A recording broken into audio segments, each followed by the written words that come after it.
Hello guys, my name is Alondra and I did my presentation on Cryptosporidium parvum. Cryptosporidium morris was first described by Tyser in 1910, and Cryptosporidium parvum was described 2 years later, but not until 1970s that Cryptosporidium was determined to be a significant cause of gastrointestinal disease in humans. This is a taxonomy of Cryptosporidiosis parvum. It is an intracellular protozoan parasite, a protista, which is an unicellular eukaryote, apicomplexa, cells with cluster of organelles known as a plexa complex, coccidia, gametes that are small and intracellular from small resistant spores called oocytes, Emerida, which are gametes develop independently without SIGI, known as Coccidium parasites. Cryptosporidioses are spherical to oval structure that measure from 4 to 6 micrometers with the center nucleus. Cryptoparvum has two types of genotypes that are different in host range.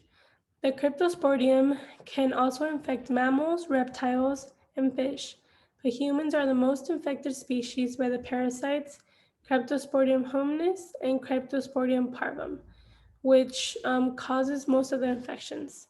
While the small intestine is the site mostly affected, in immunocompromised people, Cryptosporidium infections can possibly affect other areas of the digestive tract and respiratory tract.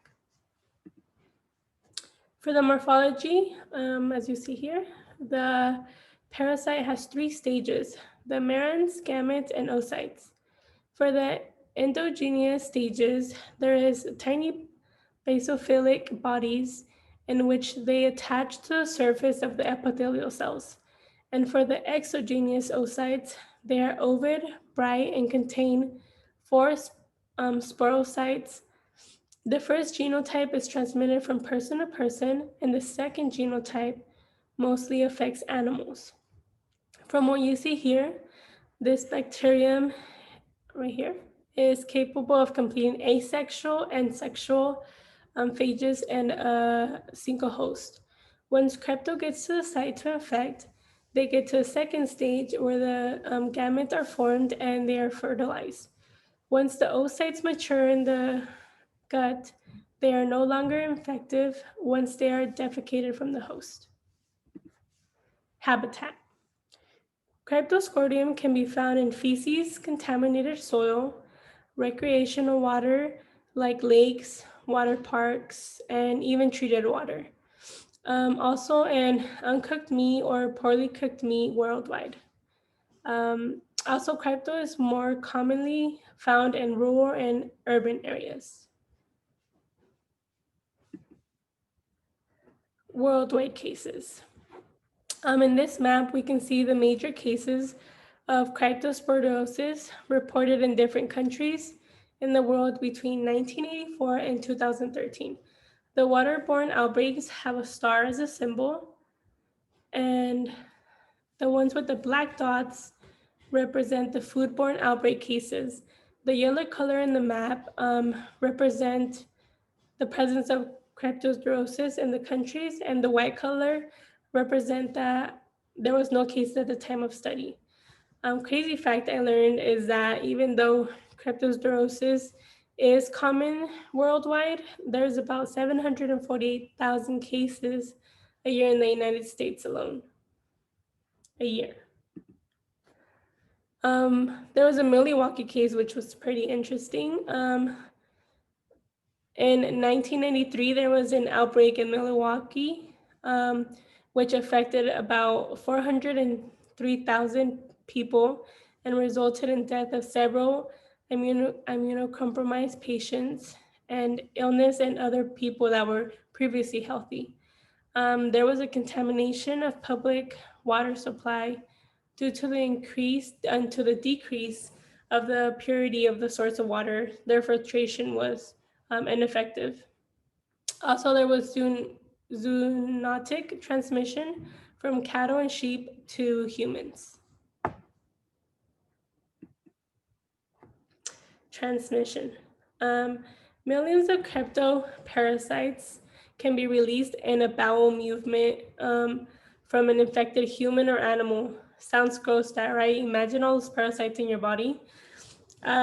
You can get crypto by putting something in your mouth or accidentally swallowing something that has come in contact with stool of a person or animal infected with crypto, or by swallowing recreational water contaminated with crypto due to recreational water being contaminated with sewage or feces from humans or animals. You can also get it by eating uncooked food contaminated with crypto. Um, that's why we should always wash our fruits and vegetables before consuming them with uncontaminated water or boiled water. You can also attain it by touching your mouth with contaminated hands after touching surfaces that have been contaminated by stool from an infected person, or changing dirty diapers, or caring for an infected person and touching an infected animal like a cow or calf. Signs and symptoms. The most popular one is watery diarrhea. Some of the symptoms include watery diarrhea, fever, vomiting, cramps, and dehydration. Symptoms normally last from 2 days to 4 weeks, but symptoms can come and go for 30 days. Also, something interesting I found is that crypto can cause malnutrition and growth retardation in developing countries and young children. It is very difficult to detect a parasite, so the only way to identify it is to give multiple stool samples to be examined under a microscope through acid-fast staining or direct fluorescent antibody technique. I don't know what's worse, giving the samples or testing them. Risk groups. This is a list of the higher risk groups. The higher risk groups are people who with weak immune system or patients that have HIV or cancer. It could have a major impact on them and possibly damage to their respiratory and digestive tract. Also, children and elderly are more susceptible, and the younger the child is, the worse the diarrhea is. But the peak prevalence for younger children is children younger than 2 years old, and if they are malnourished, the infection gets prolonged. People who take care of other people with cryptocirrhosis, international travelers, backpackers, hikers, and campers who drink unfiltered, untreated water. Also, people who drink from untreated shallow and protected wells, people including swimmers who swallow water from contaminated sources, I'm pretty sure not on purpose, people who handle infected cattle, people exposed to human feces through sexual or oral contact. Treatments. Patients with a weaker immune system might need nitrosamide, which is an anti-diarrhea medicine, a treatment given to slow down the diarrhea. Also, there has been positive results from using hyperimmune valbencostrone or for passive immunotherapy.